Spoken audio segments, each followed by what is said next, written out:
joins me now. He is the CEO of Gulf State Analytics. He's in Washington, D.C. for us. Thanks for coming in, Giorgio. Now, why this decision and why now?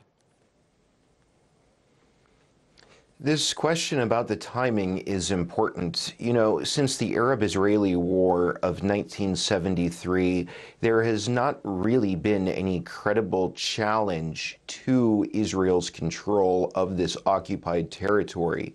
Since 2011, especially so, because the Syrian regime has been bogged down in an internal conflict, fighting rebels, and the question about the Golan Heights has not been in the picture.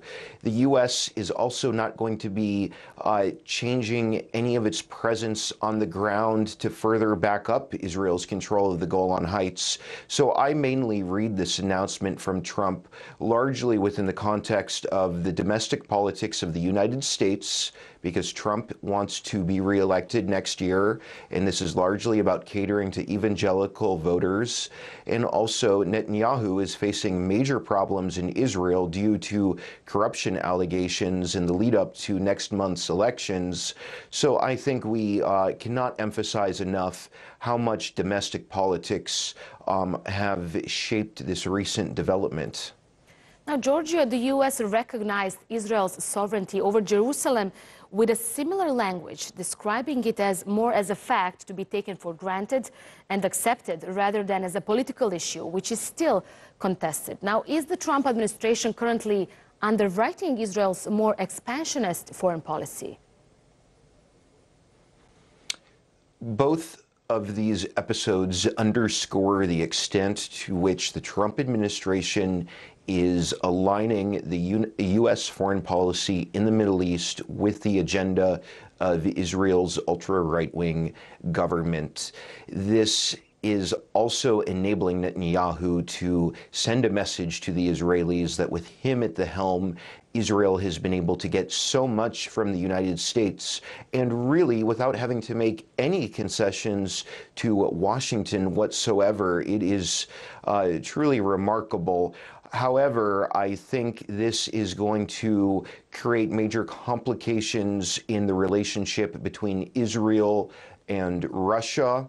And this is going to further undermine Washington's ability to function as any sort of a trusted, credible, let alone successful mediator in the region. I think another outcome will be Turkey, along with Russia and Iran, coming even more so to the conclusion that the United States is a power that is to be left out of the diplomacy on the Syria file. The U.S. has harshly criticized Russia and even used sanctions when Putin took Crimea and supported separatists in eastern Ukraine. Now, how does this decision impact the U.S.'s global responsibilities? Well, these two cases are certainly related, and it's very important to make this point. When the U.S. has condemned Russian control of Ukrainian territory, up until now, it has sort of been able to point to international law when having some sort of moral standing on that question.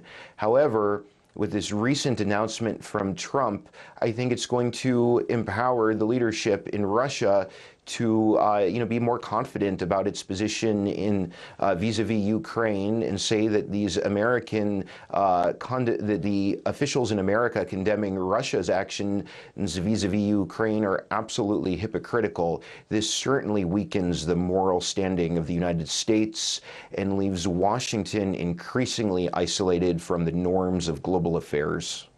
Giorgio Cafiero, CEO of Gulf State Analytics, thanks so much for that insight for us.